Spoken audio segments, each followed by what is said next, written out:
Good morning. Welcome to Unity of Hagerstown. We are so glad that you are with us today because today something wonderful is happening.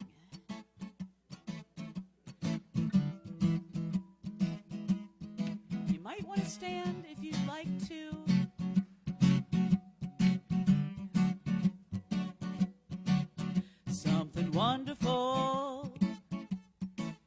Something wonderful is happening to me right here, right now. Something wonderful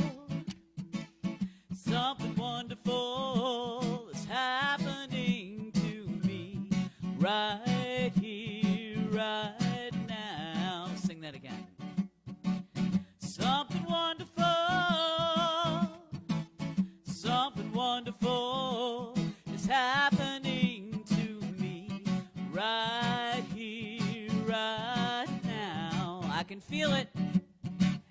I can feel it in my body. I can feel it in my soul. I can feel it in my heart. And I won't let go. Something wonderful is happening to me right here, right now. Something wonderful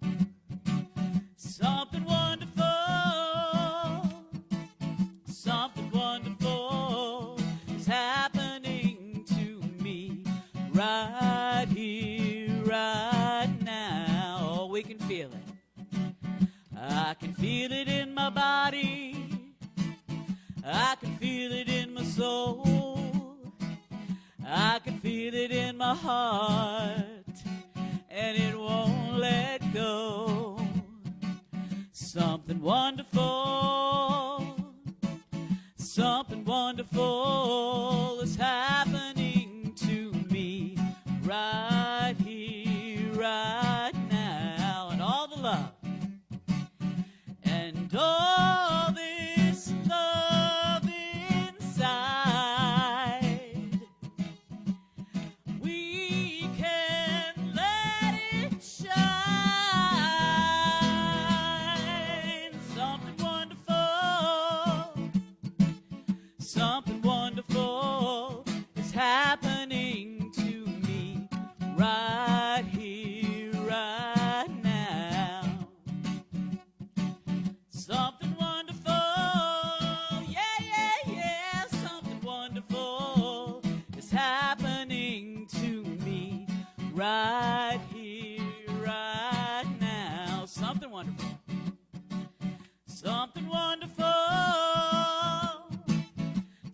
wonderful is happening to me right here, right now.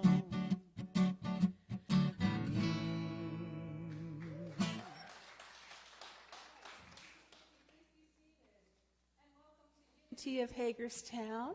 We are celebrating Hispanic Heritage Month. And we have a quote here from Carlos Santana. The most valuable possession you can own is an open heart. The most powerful weapon you can be is an instrument of peace. Yes, isn't that a great quote? So whether you're joining us virtually or here in person, we welcome you. We're glad that you're part of this community. And we begin, as we always do, with an opening prayer. Let's take a moment, nice deep breath, and exhaling, we relax, let go. Become fully aware of this presence of spirit within that flows through us, as us. That is this wonderful thing that is happening to us. And we give thanks for this time of gathering, of song, of friendship, of sharing, of joy. We give thanks for a growing awareness of who we are as an individual expression of the divine. We give thanks for church bells ringing, the beauty of autumn and this present moment. And so it is. Amen. I invite you to join me in our mission statement together. Unity of Hagerstown, a welcoming community, embraces spiritual awakening through affirmative prayer and meditation, creating a positive path of abundant living for all. And now we have the reading of the daily word with Helen. Good morning. Can you hear?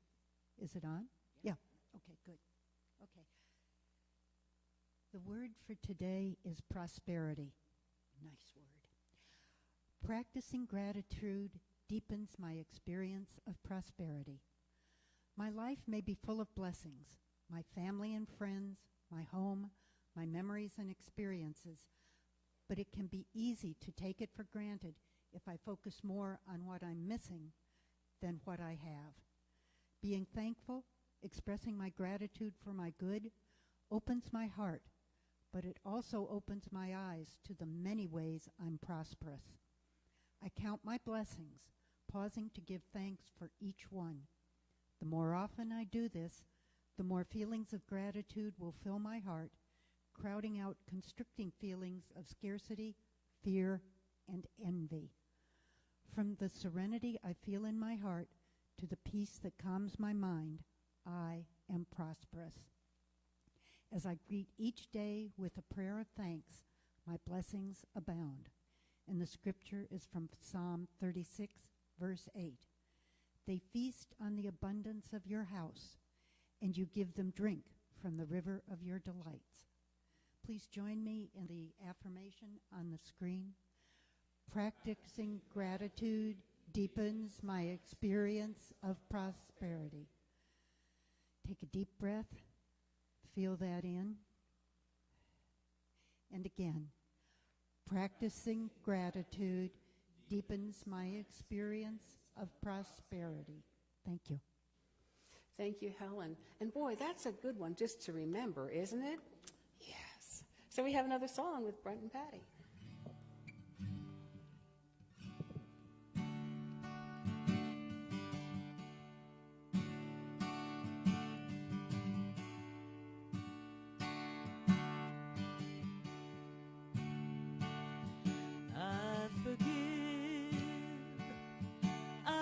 Forgive you. I forgive all the heartaches we have come to know. I forgive me, for I know a higher way is waiting to be shown.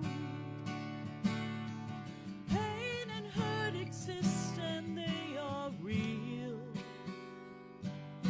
Some transgressions take their time to process and heal. But I'm letting go. It's time to forgive, time to grow. And so I forgive you. I forgive all the heartaches we have come to know. I forgive me, for I know a higher way is waiting to be shown. Darkness sometimes holds us down so deep, trapped by all the burdens that we choose to keep. But I'm letting go. It's time to forgive, get back in the flow. And so I forgive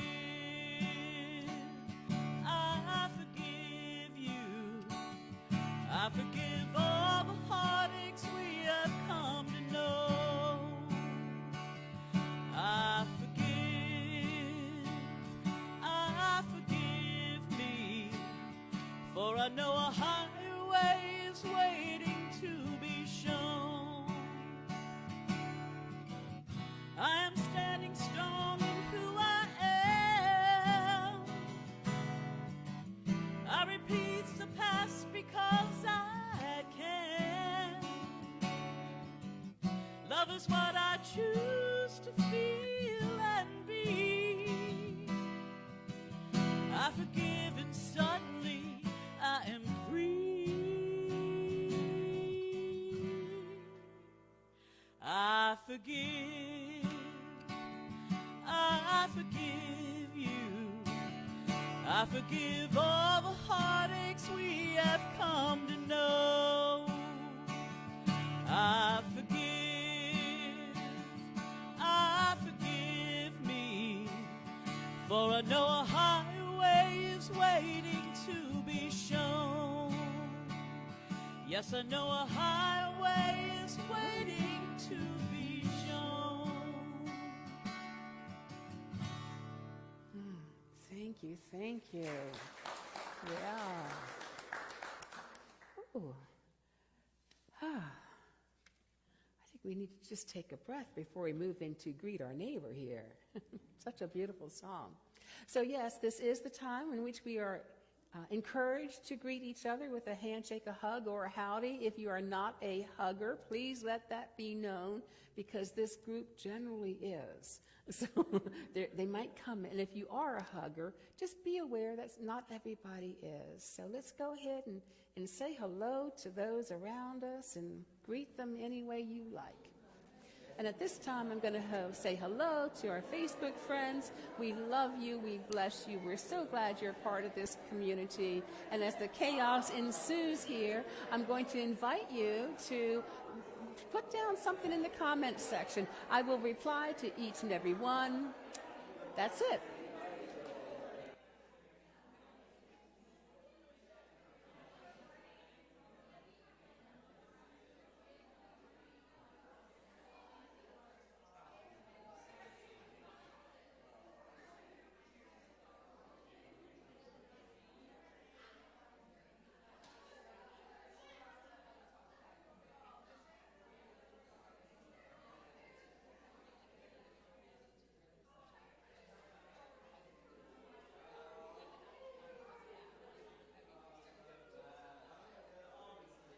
So if you can hear my voice, please be seated.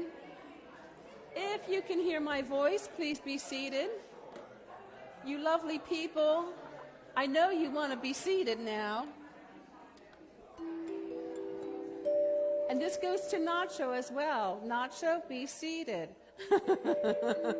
Sit, Nacho.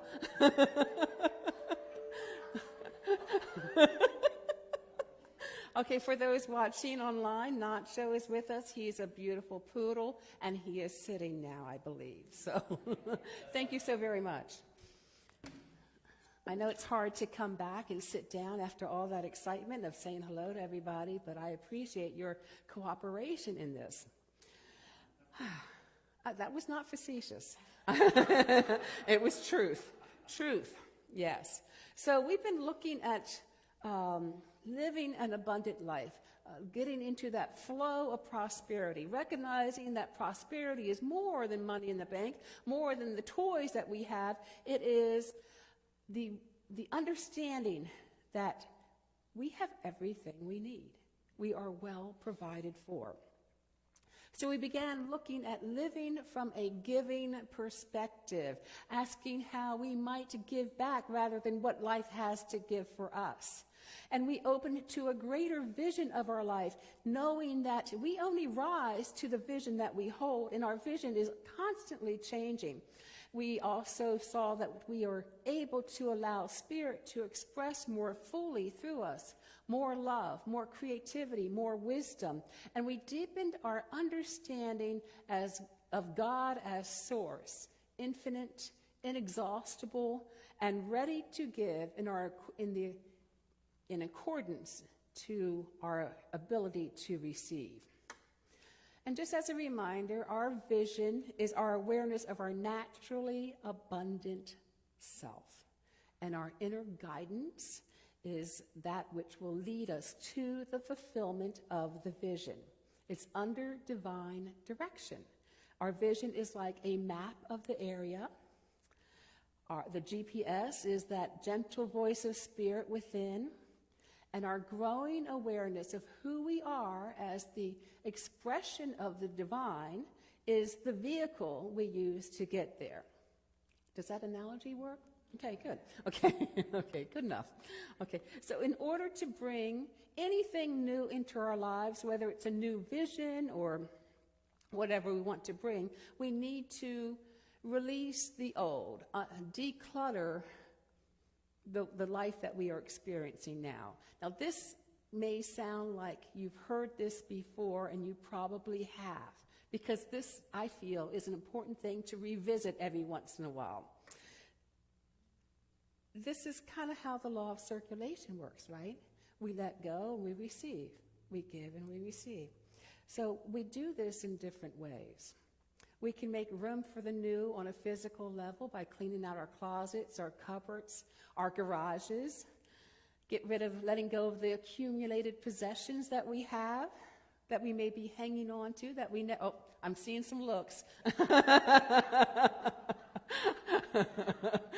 That we may be hanging on to. We can also do this on an emotional level by letting go of control, letting go of toxic emotions. And we do this on a spiritual level through forgiveness. So there were three pastors in the South having lunch together at a diner.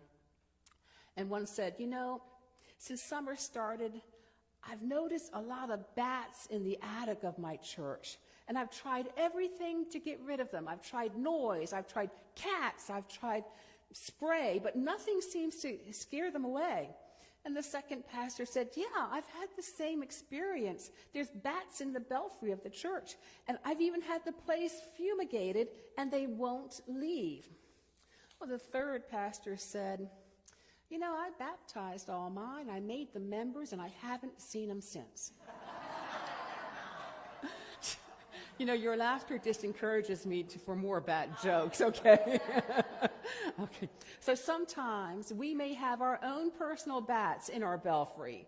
Maybe what's needed is for us to baptize them, to bless them, and so release them. You know, our possessions become a habit, or hanging on to our possessions may become a habit. How often have we kept something because it has a future need? We might need this paper clip someday.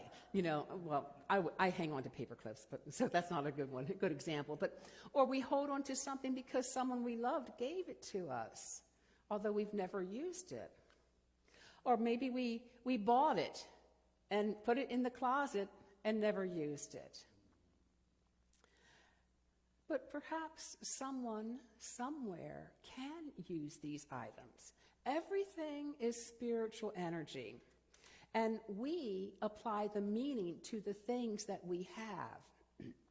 It could be that connection to the past. It could be a lack of faith in the future. By holding on to things that we don't need and will likely never use, we are creating, though, a block in that flow of energy of life, of abundance in our lives. David Owen Ritz tells us the flow of spiritual energy through your life is like the flow of water down a mountain stream. A deep and rapidly moving stream can propel a boat, erode great rocks, and power a hydroelectric plant. In other words, a free and powerful flow can do a lot of work. However, if you were to dam this raging stream or somehow restrict its flow, turn it into a stagnant pond instead, its power would be lost because the flow was interrupted. So we dam Spirit's flow in our lives when we hold on to that which no longer serves us, either material things or emotional. We can release the physical things simply by letting go and opening ourselves back up to the flow. We know that the outer is reflecting the inner. So we might want to start with our thoughts first before releasing, or else what happens? We accumulate more stuff, right?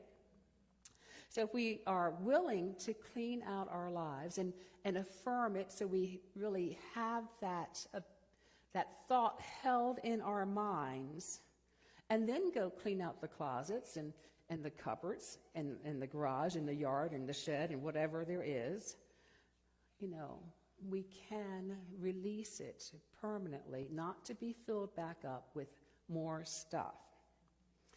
It doesn't really matter if you get everything cleaned out in 1 day, 1 hour, or even 1 year. I believe that the idea is to make progress with it. Start small if you need to. And I think that most of you will find that by letting go of that which you no longer need, you feel lighter. You don't have to wait for the perfect person to come for you to give it to them. That's really the universe's job. Just let it go. Take it to Goodwill. Bring it here for the yard sale that's happening at the Mind, Body, Spirit Fair.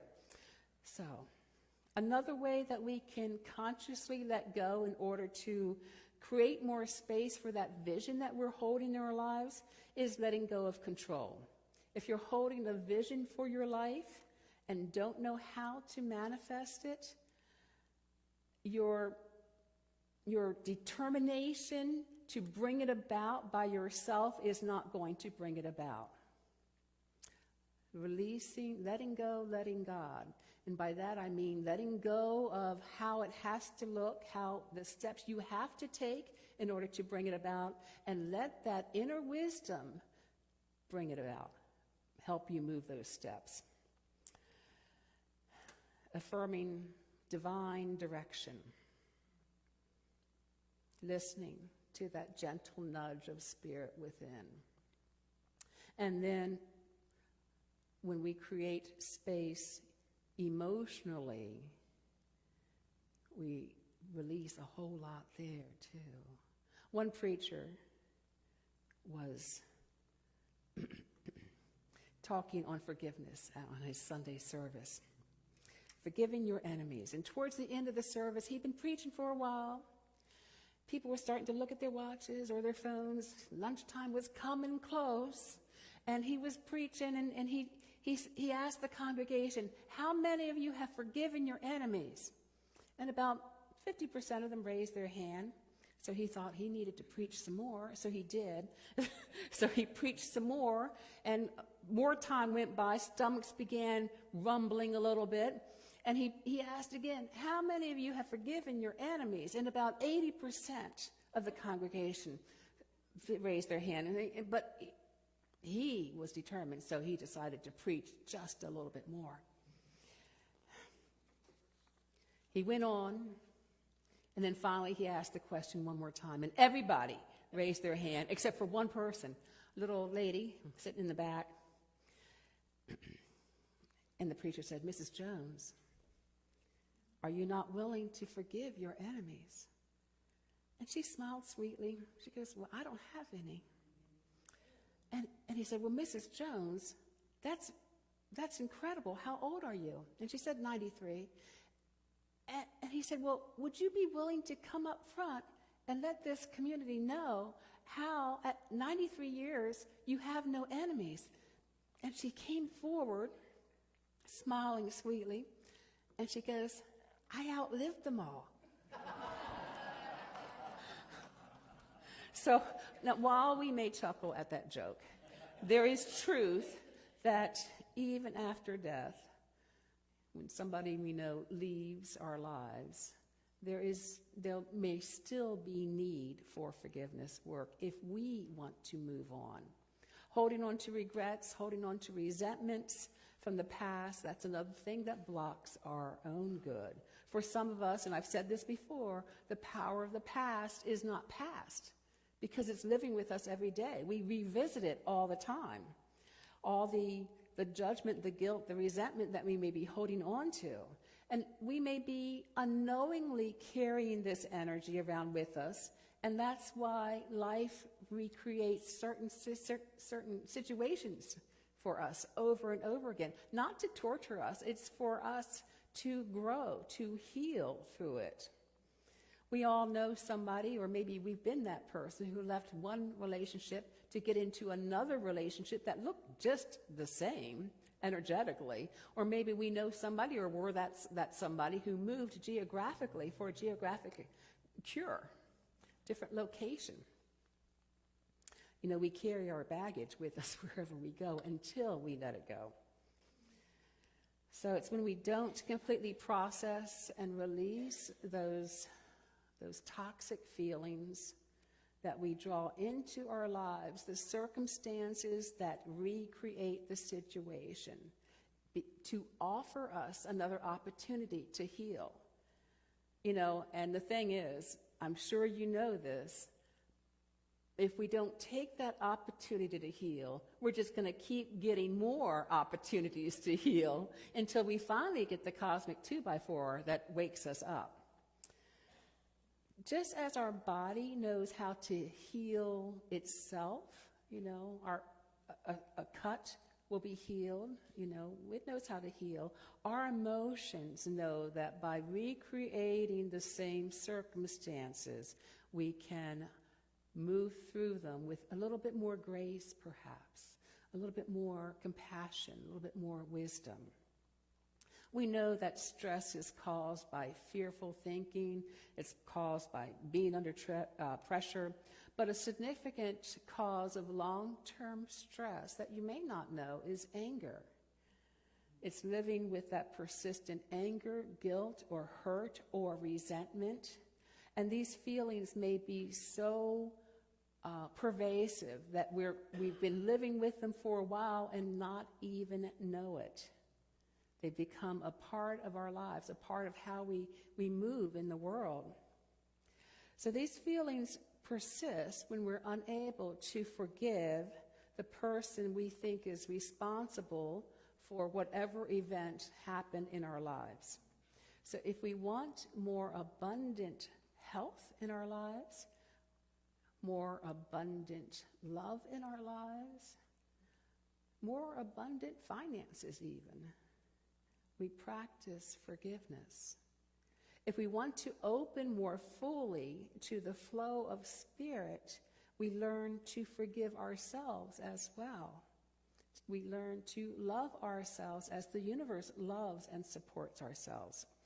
You know, when we're talking about prosperity, and I defined it earlier as knowing that we are provided for, it's really knowing or having a greater awareness of God, of spirit within, as who we are.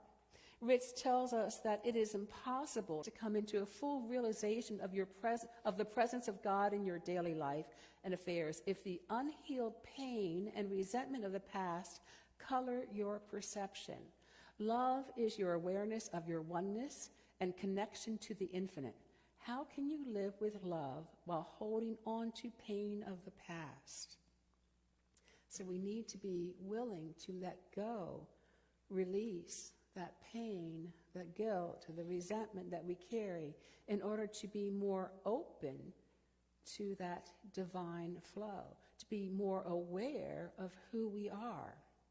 So when we forgive, we move that negative energy out of the way, and that creates an opening in our lives. And we know the universe abhors a void, right? So something else will come. We'll be open and receptive to our good.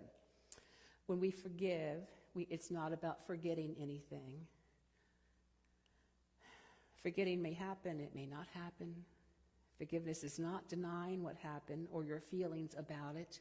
In fact, it's really the opposite. It's allowing complete honesty of how you feel to emerge. It's not excusing the other person. Or their behavior or their words. You are not condoning unacceptable behavior, but rather choosing to put it behind you and move on. Forgiveness is unconditional. It's not a trade. It's not, well, if you say you're sorry, I'll forgive you. It's something that you do for yourself. Reconciliation may happen, but it may not. But it's something that you do so that you can move on, so that you can release those toxic energies, so that you can release the negative and move back into that flow of goodness, of prosperity, back into a greater awareness of who you are as the beloved of God. You can be free from the chains of the past, and as you do so, you support your own spiritual growth.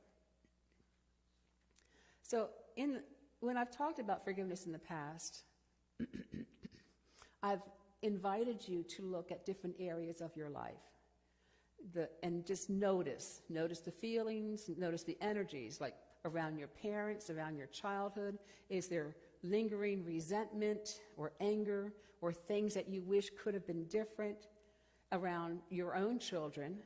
Do you have trouble accepting things about them? Have you forgiven mistakes that they made in the past? Around your partner or ex-partner, are there any hurts or resentments still there that are being held on to? And around your own past behavior and choices that you've made, is there guilt there over mistakes you've made or any unfair judgments that you may have made about yourself? So those are things that you can just note that in a quiet time or a time of journaling, you may want to explore. The energy that we need to release all of this comes to us as we are willing to surrender this to Spirit and allow our higher self to guide us. You know, love is a prerequisite to abundance. I firmly believe that. Self-love, forgiveness, and abundance are tied together. They're woven. To love yourself unconditionally, you have to practice forgiveness. And to know true abundance, we have to love ourselves enough to allow it into our lives. Which tells us you are the person most urgently needing your own forgiveness. Your realization of true abundance depends upon your willingness to release all of your guilt and self-judgment. You cannot truly love yourself if you are not willing to forgive yourself. And you cannot truly prosper until you begin to find the presence of God within yourself and your life.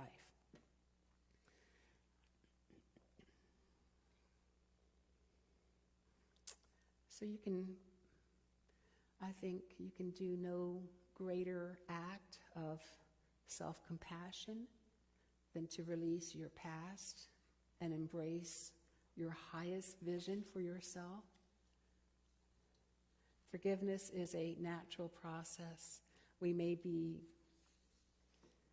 unwilling to move into it, but it's a natural process. The first step is discovery. We have to become aware of the emotional pain that was caused, because some of this stuff may be buried, obviously. And again, that may be time spent in meditation or journaling, exploring, paying attention to our bodies, where we're holding that pain, noticing what it feels like, putting a name to it if you want. And then we make that decision to forgive. We decide we no longer want to carry those toxic energies around with us, and we're willing to let go. And then the next step is changing our mind. That sounds so simple, right? And it is. It doesn't mean that we do it perfectly all the time, but we change our mind and change our mind and change our mind back from the judgment and the resentment, back to recognizing that hurt people, that we are living in a human expression, and everyone else is too. And that we can rise above and see that light within them.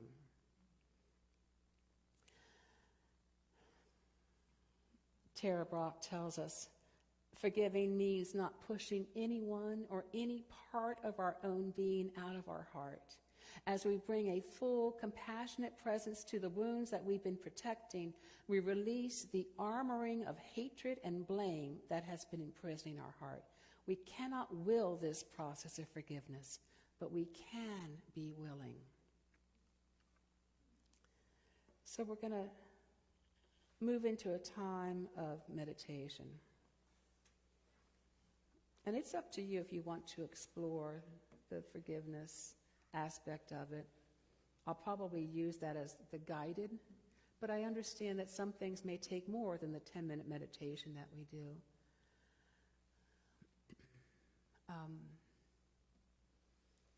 So let's go ahead and Oh, actually, before we do that, let's do this affirmation together. I forgive and I receive the power of forgiveness.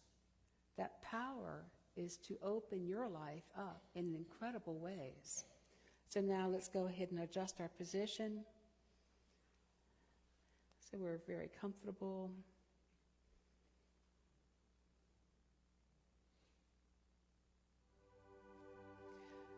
Paying attention to our breath. Letting go of any tension the body is holding. Whether it's the brow, the jaw, the back of the neck.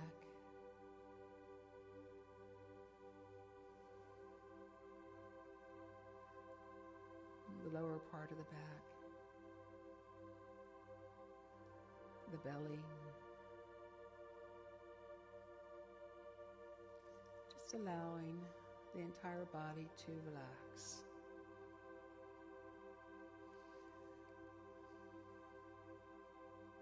Allowing your thoughts to calm down, focusing on your heart space.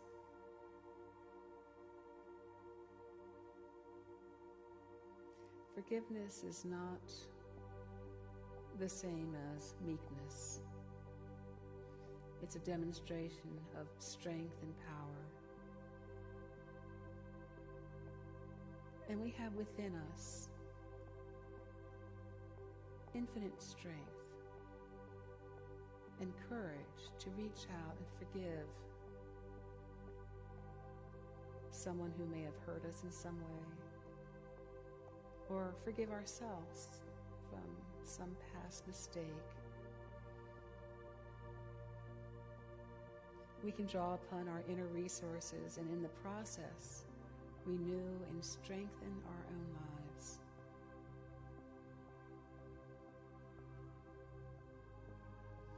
Forgiveness brings a widening circle of forgiveness.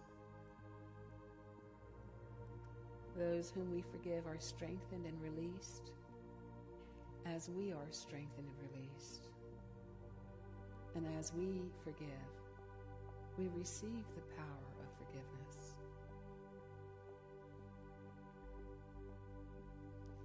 So as we go into a time of quiet, I invite you to consider just one area of your life in which you may have an inkling that forgiveness work may need to happen. And as we stated earlier, become aware of the pain that was caused. Become aware of your body and where you may be holding that pain. Bringing your awareness to each step of the way.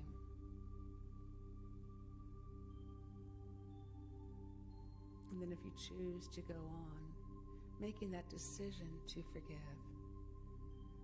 knowing that you do not want to carry this around any longer. Become willing to release it.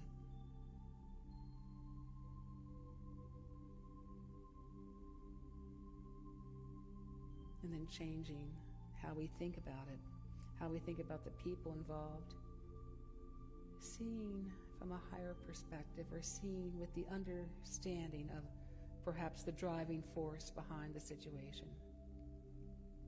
Recognizing that others are often only acting on their own misguided understanding.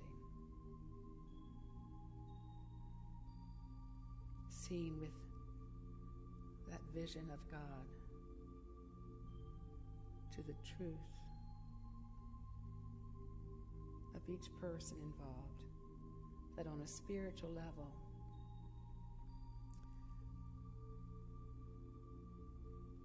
they are that expression of the divine.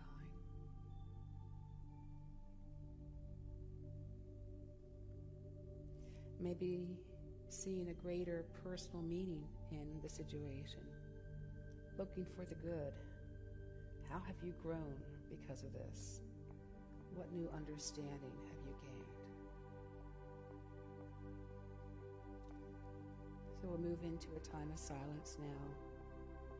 And I invite you to consider all of this and to move through the steps if you like.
bows and just give thanks for this moment of communion, this moment of healing,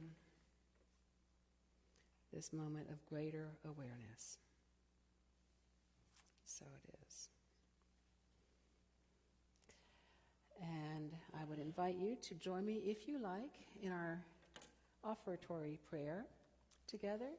We affirm infinite abundance and prosperity continuously flowing into and within this ministry through spirit and expressing through infinite channels.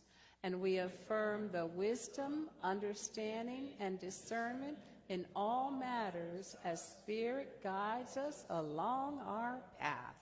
Amen. And yes, we'll have another song during the offering.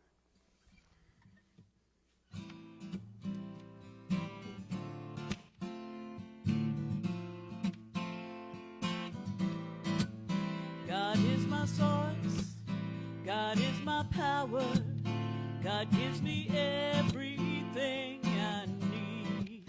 So I give thanks for all my blessings.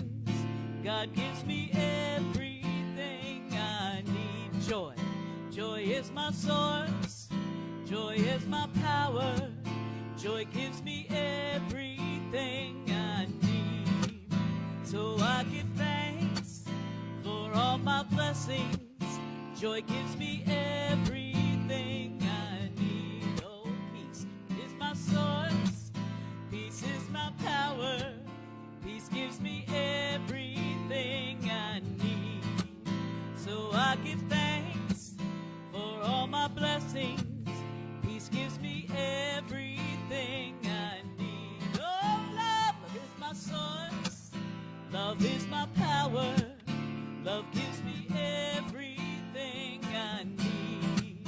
So I give thanks for all my blessings. Love gives me everything I need. God is my source, God is my power, God gives me everything I need.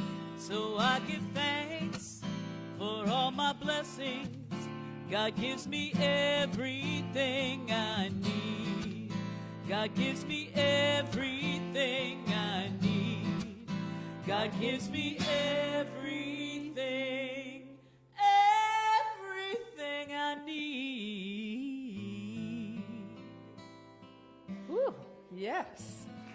Yeah, beautiful, beautiful. Okay, we do have a few announcements. Our sound bath is coming up Wednesday at 7 p.m. and Sabrina is here with us today. So yes, thank you for coming by, and hopefully we'll have a good turnout for the sound bath. It's such a lovely thing to treat yourself to. If you haven't been, I encourage you to go. And then our Mind, Body, Spirit Fair is coming up on Saturday. We are still looking for volunteers. January has the sign-up sheet. Talk to her. She may approach you too. I don't know. But if you're interested in setting up, cleaning up, or manning one of the tables that we'll have. And then our Unity class, Principles and Not Dogma, is happening on Wednesday evening, 6 p.m., beginning the 11th of October. Now, this class is mandatory if you want to be a member, but you don't have to become a member just because you take the class. You can, even if you took a new member class before, this is a great way to really understand the principles of Unity and to begin to incorporate them into your life. So the book is, oh shoot, I've forgotten what the book is. It's on the flyer in the foyer. What is it, Dave?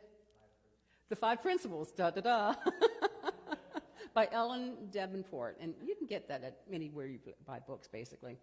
And then followed by that on Wednesday the 11th, we'll begin our midweek services once more. This is a time of music, of prayer, of meditation, of different readings. There's not a long message. You may be happy to hear that, but it's quite a lovely evening. And on the 14th, St. Mark's Cleanup Day, we have Actually, it's in our lease that we help them in their outdoor work 4 times a year. So if you're able to come and join us on the Saturday the 14th, I think it's at 10. I'll double check that and put that in the newsletter and announce it next week as well. Then please do so. Probably a little raking and trimming. And then, oh yeah, choir practice. Patty's going to have a choir for Thanksgiving and Christmas. Yes. So if you are interested in that, please stick around on the 15th after service for the first meeting. I can't wait. I mean, I can't wait to hear the choir.